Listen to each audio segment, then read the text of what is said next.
پاکستان میں ایک اور موضوع اس وقت چھڑا ہوا ہے، میڈیا کا بھی موضوع ہے اور علماء میں کافی اس کے بارے میں تشویش پائی جاتی ہے، ٹرانسجینڈر ایکٹ، یعنی جنس کی تبدیلی کا قانون۔ اب یہ قانون یہ ہے، میں خلاصہ اس کا لب لباب بتاؤں تاکہ سب کو آسان الفاظ میں سمجھ میں آ جائے۔ پاکستان میں خوب ظاہر ہے، جو پاکستان کا شناختی کارڈ بنانے والا ادارہ ہے نادرا، جب اس میں جاتے ہیں آپ شناختی کارڈ بناتے ہیں تو وہاں لکھنا پڑتا ہے اسی غلامانی زبان میں میل فیمیل، میل یعنی مرد ہو یا فیمیل عورت ہو۔ آپ اردو میں بنتا ہے تو اس کا لکھتے ہیں جنس، تمہاری جنس کیا ہے، مرد ہو یا عورت ہو، یہ لکھنا پڑتا ہے۔ دنیا ساری میں یہ اپنی شناختی علامت میں لکھاتے ہیں کہ یہ شناختی کارڈ جس کا بن رہا ہے یہ عورت ہے یا مرد ہے۔ ایک تیسری مخلوق ہے جو نہ عورتوں میں شمار ہوتی ہے اور نہ مردوں میں، بلکہ دونوں کے آثار اس میں ہوتے ہیں، مردوں والے بھی ہوتے ہیں اور عورتوں والے بھی ہوتے ہیں، جنہیں عام بازاری زبان میں خسرا کہا جاتا ہے اور عربی میں جن کو خنسا کہا جاتا ہے۔ خنسا یا خواجہ سرا بھی ان کو کہتے ہیں، لیکن خسرا والی اصطلاح عام ہے۔ یہ واقعاً بہت مظلوم عوام ہے، یہ انسان ہے، یہ انسان ہے، مکمل انسان ہے،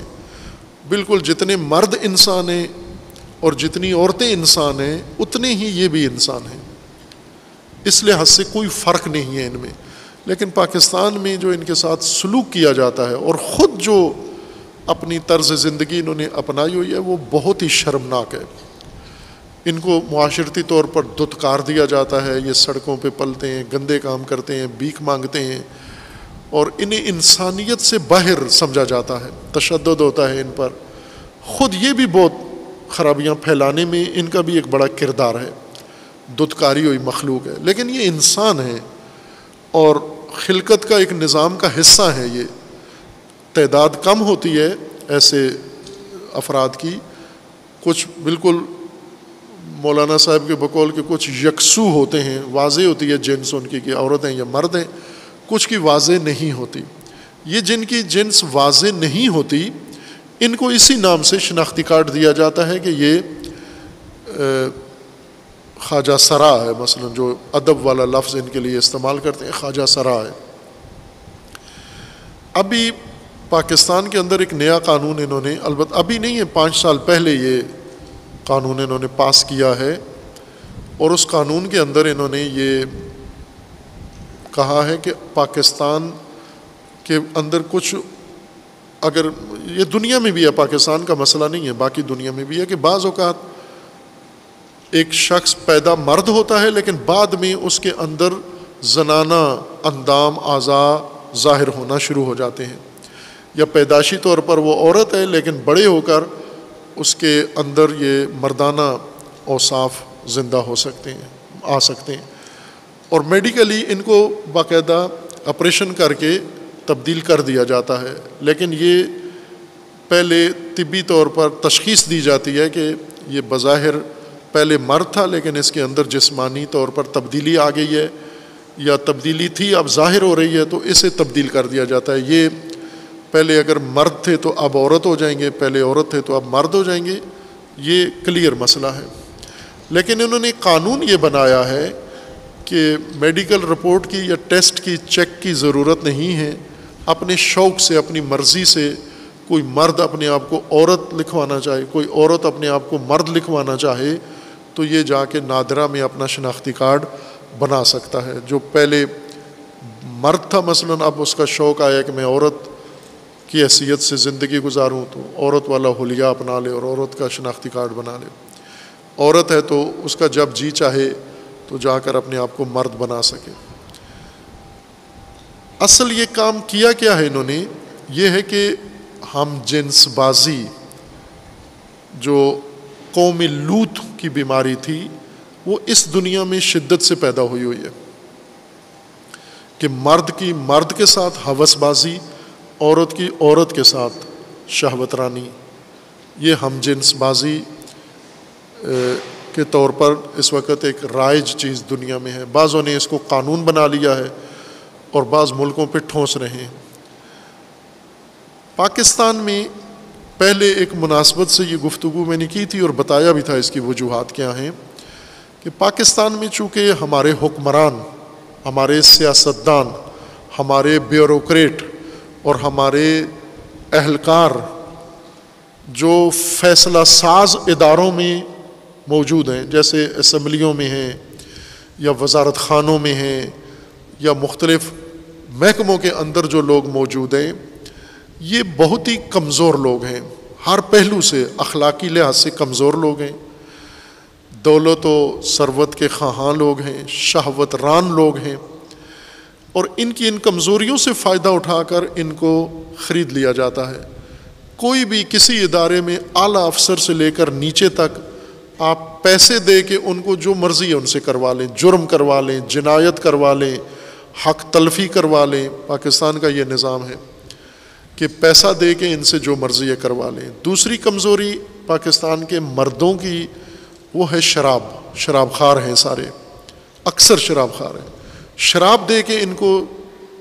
ایک معروف مقولہ خود ان کا ہے، ہمارا نہیں ہے، مدرسوں نے یا علماء نے یہ ان کے بارے میں یہ بات نہیں چھیڑی، یہ ان کی اپنی بنائی ہوئی ہے کہ پاکستانی مرد کی کمزوری عورت اور بوتل ہے، یا بوتل پہ بک جاتا ہے یا عورت پہ بک جاتا ہے. اور تیسری کمزوری ان کی یہی عورت ہے. شادی شدہ ہے، گھر میں اس کی بیوی ہے، بچے ہیں،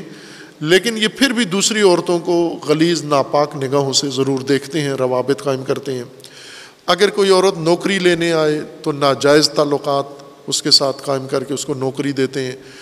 کوئی بھی ان کا کام پڑ جائے، جس کی ایک بڑی مثال نیب کے سابقہ چیئرمین جو محتسب اعلیٰ بنا رہا اور ملک کو جس نے الجھائے رکھا اتنا سیاسی طور پر، یہ شخص، اس کے پاس ایک شخص کا کیس تھا، اس کیس کو اس نے، وہ جعلی کیس تھا، اس شخص کی بیوی کو اپنے دفتر میں بلا کر اور اس سے ناجائز تعلق اس نے قائم کیا، جس کی ویڈیو بنی جو سابقہ حکمرانوں نے دکھائی، اور اس کو بلیک میل کرنے کے لیے ساری دنیا نے، ابھی بھی انٹرنیٹ پہ موجود ہے وہ ویڈیو، کہ اتنا بڑا شخص، سابقہ جج اور اپنے دور کا محتسب اعلیٰ نائب چیئرمین، وہ ایک عورت کے ساتھ اپنے دفتر کے اندر غلط حرکات کر رہا ہے. یہ تو پکڑا گیا، اس کی ویڈیو پکڑی گئی ہے. اب باقی سب کی بھی ہیں ویڈیو، اداروں کے پاس ہیں، وہ ضرورت پڑنے پر ظاہر کرتے ہیں، لیکن یہ طے ہے کہ یہ فاسد لوگ ہوتے ہیں، بہت فاسد لوگ ہیں. یہ ان کی کمزوری ہے عورت. اس کمزوری سے مقامی وطنی عورتیں چھوٹا فائدہ اٹھاتی ہیں، ان سے نوکری لے لیتی ہیں، اپنا چھوٹا موٹا کوئی کام ان سے نکلوا لیتی ہیں ناجائز تعلقات قائم کر کے. غیر ملکی عورتیں اور غیر ملک میں مقیم عورتیں پاکستانی ان سے بڑے فاسد کام کرواتی ہیں ان کی اس کمزوری کی وجہ سے، جس کی ایک مثال وہ امریکی عورت ہے جو پاکستان میں آئی اور اس نے بلیم لگائے پاکستان کے سابقہ وزیر اعظم یوسف رضا گیلانی پر کہ میرے اس کے ساتھ ناجائز تعلقات تھے، سابقہ مرحوم وزیر داخلہ رحمان ملک پر کہ اس کے ساتھ بھی میرے ناجائز تعلقات تھے. اسی طرح بھاولپور یا رحیم یار خان کے ایک بڑے سیاستدان، نام اس کا مجھے بھول گیا ہے، اس کے ساتھ بھی میرے ناجائز تعلقات تھے. یہ عورت آئی ادھر سابقہ حکومت میں اس کو، اور اس نے میڈیا میں بیان دیے، انٹرویو دیے کہ یہ تمہارے وزیر اعظم اور فلاں فلاں عورت کو اپنے دفتر میں بلا کے ناجائز تعلقات قائم کرتے تھے. اور یہ ہوتا ہے، جن کا نہیں آیا نام آپ یہ نہ کہیں کہ وہ کچھ نہیں کرتے، یہ ان کی مجبوری ہے، شراب، پیسہ، عورت. اور یہ چونکہ فیصلہ ساز اداروں کے اندر بیٹھے ہوئے ہیں، اسمبلیوں میں بیٹھے ہوئے ہیں، بیوروکریسی میں بیٹھے ہوئے ہیں، وزارت خانوں میں بیٹھے ہوئے ہیں، سیکرٹری بنے ہوئے ہیں، مختلف عہدوں پہ بیٹھے ہوئے ہیں، عدلیہ میں بیٹھے ہوئے ہیں، اور عورتیں ان کی کمزوری ہے. یہ عورتیں آ کر باہر سے ایجنڈا لے کر آتی ہیں. یہ بات آپ کے علم میں رہے کہ اسرائیل ساری دنیا، خصوصاً مسلمان دنیا کے سیاستدانوں، سربراہوں کو پھنسانے کے لیے اس نے پورا ایک برگیڈ عورتوں کا بنایا ہوا ہے، خوبصورت عورتیں، فحاش طوائف عورتیں جو یہی کام کرتی ہیں. ان کو تربیت ہی شروع سے اسی اکیڈمی ہے اسرائیل کی عورتوں کو فحاشی سکھانے کی اور مردوں کو دام میں پھنسانے کی. یہ برگیڈ ہے ان کا, یعنی ہزاروں عورتیں ہیں ان کے پاس. اور وہ مسلم ممالک میں سفیروں کے پاس, تاجروں کے پاس, مختلف جو دورے, یہ غیر ملکی دوروں پہ چلے گئے, فلاں دورے پہ, دورے کیا پڑا ہے اس کو, کیوں گیا ہے وہاں؟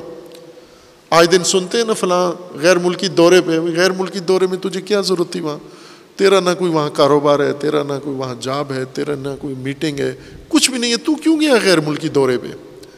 خوب یہ غیر ملکی دورے پہ جاتے ہیں انہی کاموں کے لیے جاتے ہیں. وہ عورتیں ان اسمبلیوں کے ممبران اور ان کے گھیر کے ان کو پھر ان کے ذریعے سے یہ قانون بنواتے ہیں ان سے. جس طرح پہلے وہ تشدد خاندان کا قانون بنا تھا, فیمنزم کے بارے میں کہا تھا کہ وہ اس طرح سے یہ کام پاکستان میں ہوتا ہے.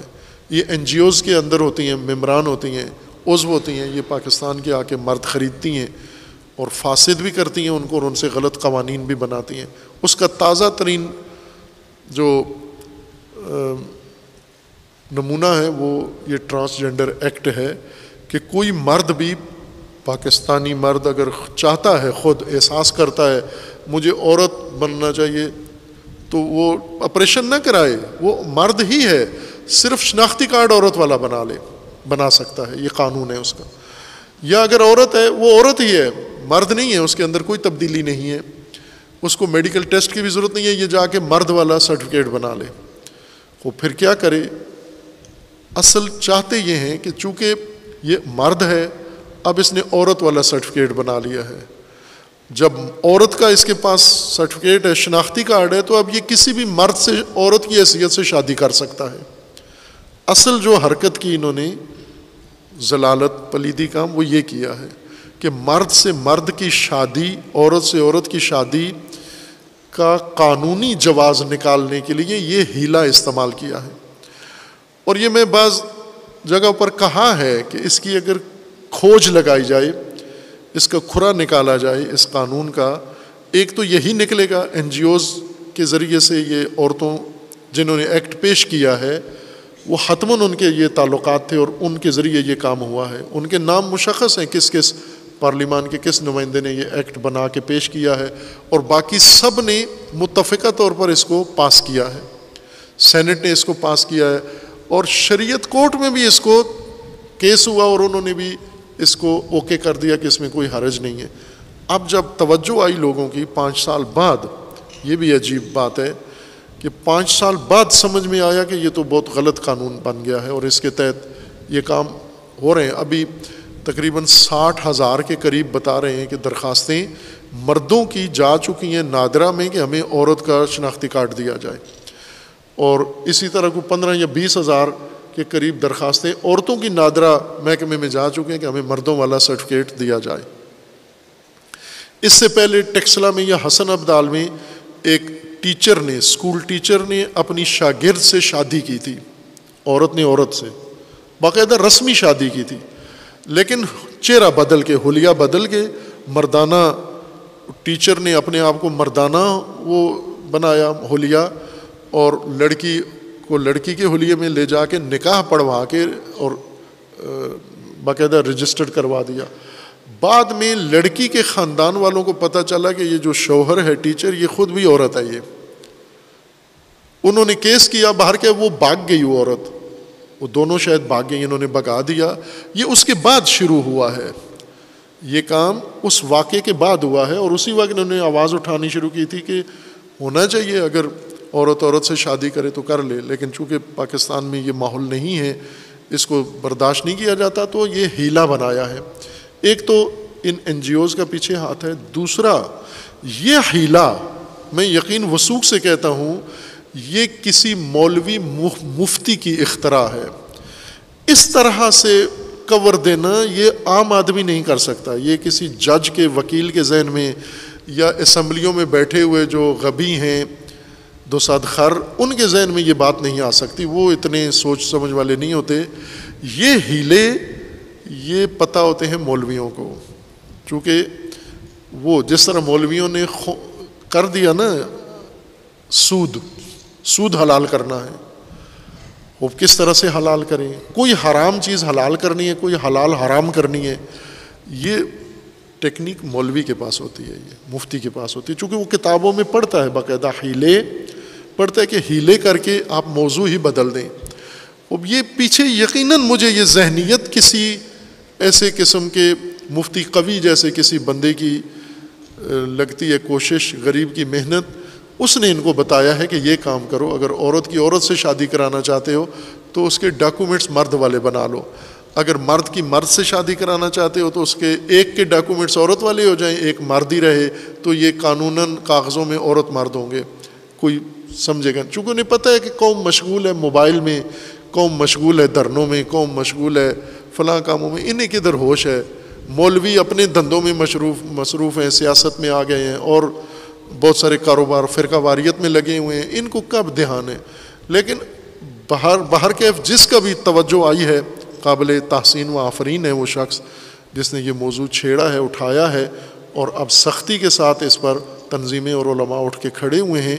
اور یہ ہونا چاہیے۔ لیکن یہ کوتاہی 5 سال کی غفلت، وہ بھی اس کا بھی جواب دیں کہ 5 سال بعد کیوں خبر آئی آپ کو، پہلے کیوں آپ غافل تھے اس سے۔